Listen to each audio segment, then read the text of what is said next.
Ser podcast. Las 7 de hoy por hoy. Ser podcast. Hola, buenos días. En un par de horas se van a volver a cerrar las puertas de la Capilla Sixtina del Vaticano, donde los 133 cardenales tienen que elegir al sucesor del Papa Francisco. Ayer pasadas las 4:30 de la tarde se iniciaba el cónclave. Extra omnes. Con este tradicional extra omnes, el todos fuera, un encuentro que terminó con fumata negra.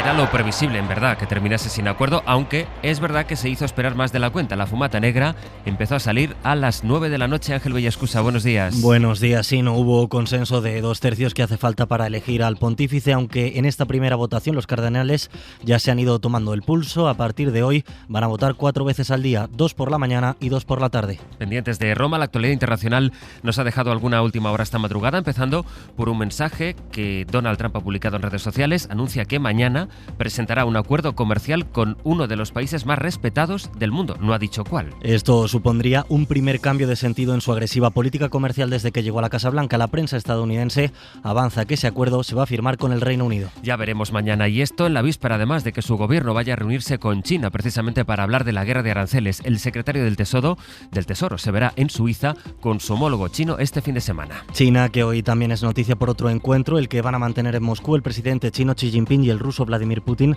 en los márgenes del gran desfile militar con el que Rusia celebra el fin de la Segunda Guerra Mundial, fecha que Putin también ha utilizado para iniciar una tregua unilateral de 3 días en Ucrania, que empezó en teoría a las 11 de la noche hora española, aunque según Ucrania no se está cumpliendo. Aquí en España está empezando otro jueves que tendrá mucha actualidad en el Congreso, donde ayer vimos el debate por el apagón, cuyas razones el Gobierno sigue sin explicar, y por el aumento del gasto en defensa. Hoy se va a votar algo concreto. Hoy se vota la respuesta a los aranceles, el decreto contra los aranceles de Donald Trump, precisamente. El PP, que llegó a negociar con el Ejecutivo por este decreto, pone el apagón ahora como argumento para alegar su voto en contra del decreto. La norma moviliza 14.000 millones de euros para los sectores más afectados por esos aranceles. Pese al rechazo del PP, está previsto que la Cámara ratifique el texto después de que Podemos haya anunciado su abstención y de que Junts asegure que va a votar a favor. Sobre el apagón, y por lo que pudimos escuchar ayer, el Gobierno pide tiempo para investigar lo que ocurrió. Y el PP ahondó en la idea de que todo es un caos. A los que no nos apellidamos Sánchez Pérez Castejón, ver a España en el caos, dejar sin electricidad a todo el Estado y tener que pedir el rescate energético a Marruecos y a Francia, a los que aprovecho para darle las gracias, nos abochorna. En lugar de llamar a la calma, en lugar de apelar al civismo de la población, en lugar de reconocer el valor de las fuerzas y cuerpos de seguridad del Estado, de la Policía Nacional, de la Guardia Civil, usted se dedica a instigar el miedo. El apagón tuvo una derivada energética sobre el papel de las renovables en el corte masivo. Y que vincular este apagón al debate de las nucleares,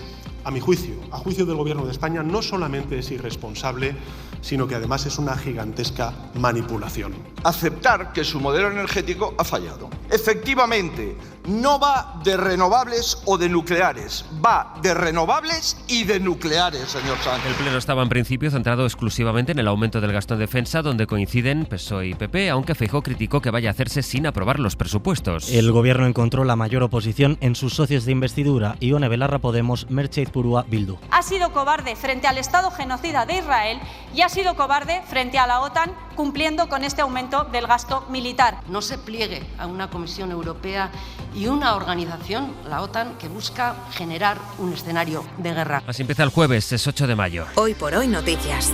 Ser podcast. Con algo que escuchamos también en ese pleno, el presidente del Gobierno evitaba desautorizar en público al ministro del Interior, a Grande Marlaska, por el contrato para comprar balas a Israel, que rescindió cuando lo adelantamos aquí en la SER hace 2 semanas. Dice Sánchez que fue un lamentable error que está subsanado. Javier Bañuelos. ¿Qué tal? Buenos días. Sí, de inicio Pedro Sánchez defendió que la polémica sobre la compraventa de armas a Israel ha sido un asunto lleno de medias verdades que ha contaminado el debate público, pero después sí reconoció que la información adelantada por la SER, esa formalización del contrato de 15 millones de balas con Israel, fue un lamentable error. Usted tuvo razón, señoría, y el Gobierno, pues, en un lamentable error lo subsanó. Y, por tanto, como usted sabe, nosotros ya anunciamos la semana pasada que ese contrato estaba en proceso de rescisión. El presidente del Gobierno admite un error, pero ni señala ni responsabiliza a nadie. Para eso estaba ayer el Partido Popular. Señor Marlaska, no sea cobarde y hable de una vez. y dé la cara de una vez. ¿Va a anular el resto de contratos que tiene Israel? Respecto al contrato que me ha hecho referencia, ya ha contestado hoy el presidente del Gobierno. Nuestro compromiso evidente con la causa palestina. El ministro del Interior en esta ocasión se escudó en las palabras del presidente del Gobierno para no explicar quién o por qué cometió ese error. Les contábamos que en ese pleno, ayer en el Congreso, se habló del apagón, de lo que también se habló en el Parlamento Europeo. Sí, en la sesión en la que participó el comisario de Energía, que criticó de nuevo que se culpe a las energías renovables de ese apagón. Reclama reforzar las interconexiones para que la red sea más sólida. Corresponsal comunitario Enrique García Pozo, buenos días. ¿Qué tal? Buenos días. Aunque el comisario de Energía se mostraba prudente sobre el origen del apagón en la península y emplazaba el resultado de las investigaciones, sí reconocía la necesidad de avanzar hacia una unión energética.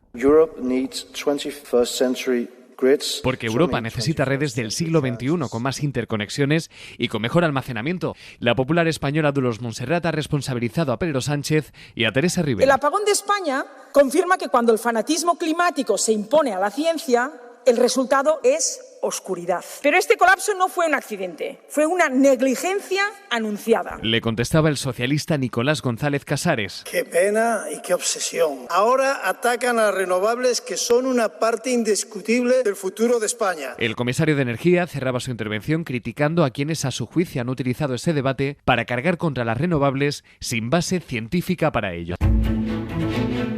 La vicepresidenta de la Generalitat Valenciana, Susana Camarero, dice que hay víctimas de la DANA que están politizadas. Sabemos que no todas las asociaciones de víctimas son iguales. Sabemos que hay asociaciones de víctimas con claro perfil, con marcado perfil partidista. Y luego el propio presidente Carlos Mazón ha dado a entender esta misma idea. ¿Las víctimas están politizadas? Muchas gracias. Venga, presidente. Muchas gracias. ¿Has visto bueno el mensaje? Gracias. ¿Se lo comparte? Cualquier politización es mala, sea la que sea. Cualquier politización es mala. Sobre la investigación judicial. La delegada del Gobierno, Pilar Bernabé, declaró ante la jueza de Catarroja que el presidente de la Confederación Hidrográfica del Júcar no le avisó del desbordamiento del Magro y se quejó además de que en la reunión del CECOPI tuvo problemas para enterarse bien de lo que se estaba discutiendo. Radio Valencia, Ana Telens, buen día. Buen día. En su declaración del pasado 14 de abril, la delegada del Gobierno afirmó que Miguel Polo, el presidente de la Confederación, no le informó ese día sobre los desbordamientos de los cauces y barrancos, sino que se enteró por los medios de comunicación. Sin embargo, no recuerda si le reprochó esa falta de información directa. Según consta en la transcripción de su declaración repartida a las partes, Bernabé explicó al fiscal que nadie de la dirección de la emergencia requirió a la Confederación una petición extraordinaria de información sobre la situación del Barranco del Pollo. Fundamentalmente se habló sobre la presa de Forata, aun viendo los datos de pluviometría y caudalímetro del Barranco del Pollo, no se habló sobre eso. Bernabé también reveló que la conexión telemática que mantenía con el CECOPI se interrumpió minutos antes de las 6 de la tarde a propuesta de la exconsellera para analizar posibles actuaciones ante la posible rotura de la presa de Forata, pero durante esa desconexión Bernabé supo que el desbordamiento del Pollo estaba afectando a Paiporta, así que llamó a Pradas para solicitarle que se conectase de nuevo al CECOPI. La consellera, siempre según Bernabé, le contestó que eso estaba pasando en más municipios. Hoy por hoy noticias. Ser Podcast. La Audiencia Nacional ha condenado a varios cargos del PP por el mayor pelotazo de la trama Gürtel. El exalcalde de Arganda del Rey y un diputado del Partido Popular han sido condenados a 5 años de cárcel. Miguel Ángel Campos. Es la sentencia por la actividad de la Gürtel en Arganda, donde se produjo el mayor pelotazo de la trama, valorado en 12 millones limpios. La sentencia considera probado que la red dirigida por Francisco Correa se extendió a comunidades y municipios gobernados por el Partido Popular debido a su estrecha relación con los cargos y miembros de este partido. Entre estos municipios, la madrileña localidad de Arganda. La sentencia condena a todos los procesados al rapiñar con lo público por delitos como cohecho, fraude a la administración pública o malversación. Entre ellos, al exalcalde del PP, Ginés López, a más de 5 años y medio de cárcel, al exdiputado popular Benjamín Martín Vasco, a casi 6 años, o a miembros de la trama como el líder Francisco Correa y su mano derecha, Pablo Crespo, a casi 9 años de prisión. Los empresarios corruptores, como Fernando Martín, expresidente del Real Madrid,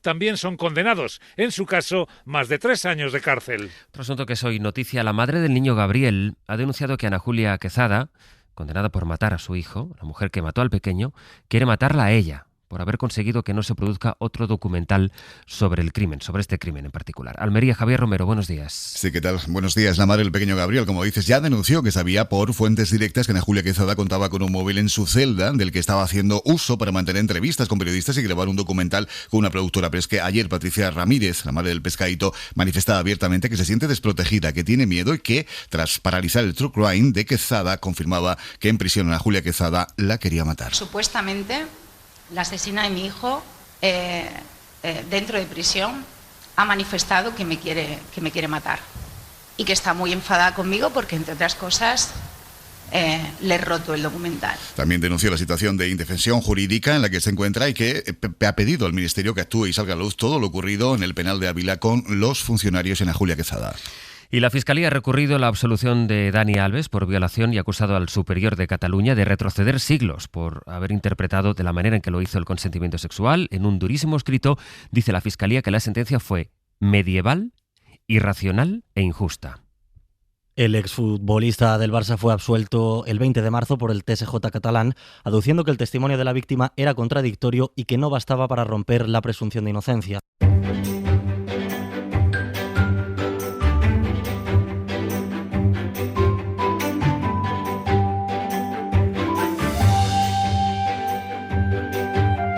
Vamos a saludar en Euskadi a Óscar Gómez. Óscar, egunon. ¿Qué tal, egunon, José Luis? Y en Asturias está Jesús Martín. Jesús, buenos días. Buenos días. Empezamos, Óscar, con esta historia de un pub de Ordizia que sigue con su tradición de la porra del nuevo Papa, que yo creo que está extendida en otros sitios también. En este caso es la tercera que organiza, la primera fue en 2005. Sí, aquí, como dices, ya tienen tradición. La primera fue en 2005 cuando murió el Papa Juan Pablo II y viendo el éxito que tuvieron, repitieron en 2013 cuando abdicó Benedicto XVI. Así que ahora, cuando ha fallecido el Papa Francisco, no han tenido ninguna duda. Una porra en la que hay que poner 3 euritos para poder elegir al cardenal que se crea con más posibilidades para salir elegido Papa. Incluso han elaborado los hermanos Arana, dueños de este bar, el bar Amomane de Ordizia, un dossier con fotos incluso de los posibles papables para que quien quiera participar pues tenga algún elemento de juicio. Por lo que nos dicen, hay algunos favoritos, son sobre todo ahora mismo el italiano Pietro Parolin y el filipino Luis Alberto Tagle los que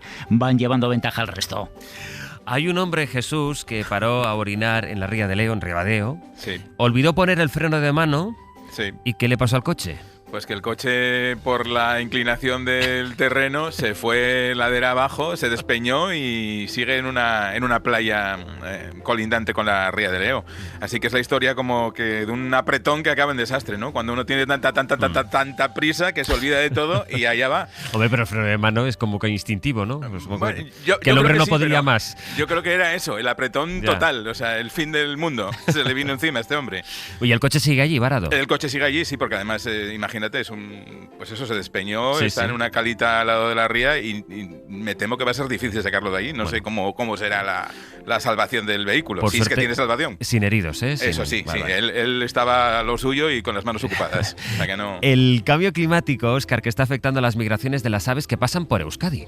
Pues sí, además lo sabemos porque los ornitólogos vascos llevan 100 años haciendo seguimiento de las aves, que parecen pocos. Se recogen los datos en un atlas de las aves migratorias de Euskadi que ha publicado esta semana la Sociedad de Ciencias Aranzadi de San Sebastián. Son 152 las especies de aves que tienen posada en Euskadi en sus movimientos migratorios. Hay desde cigüeñas a petirrojos, golondrinas, avefrías o abubillas que viajan en muchos casos miles de kilómetros. El director del Departamento de Ornitología de esta Sociedad de Ciencias Aranzadi de San Sebastián, Juan Arzuaga, advierte que el cambio climático ya está modificando sus costumbres. Les puede afectar en la distancia que recorren, hay especies que han acortado su ruta migratoria, les puede afectar en las rutas que pueden cambiar, les puede afectar en el tiempo de la migración, es decir, pues avanzar o retrasar la migración. Es un estudio que se han trabajado, como decimos, desde hace más de 100 años. El primer dato que hay es precisamente todavía más antiguo, un seguimiento de una becada anillada en Inglaterra en julio de 1914 que se recuperó unos meses después en Euskadi. Pues Jesús, Óscar, que tengáis un buen jueves. Gracias. Igualmente, agur, agur.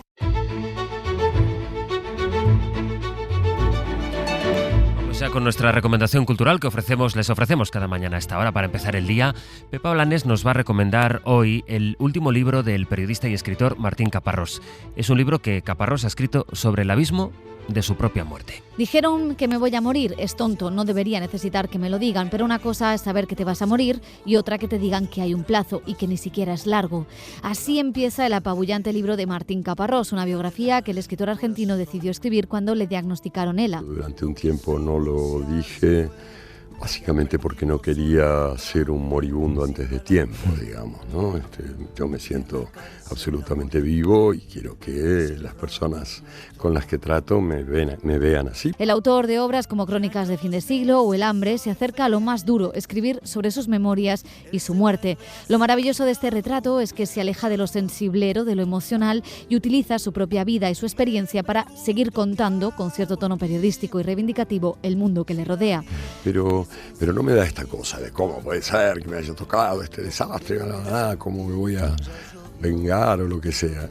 Curiosamente, yo pensé que podría ser así, pero no lo es. Antes que nada es también la historia de Occidente en su último medio siglo. Caparrós pasa de contarnos cómo era la residencia de Perón en Madrid, el primer McDonald's que se abrió en la Unión Soviética o sus pensamientos más íntimos en torno a la enfermedad. Para no perderte ningún episodio, síguenos en la aplicación o la web de la SER, Podium Podcast o tu plataforma de audio favorita.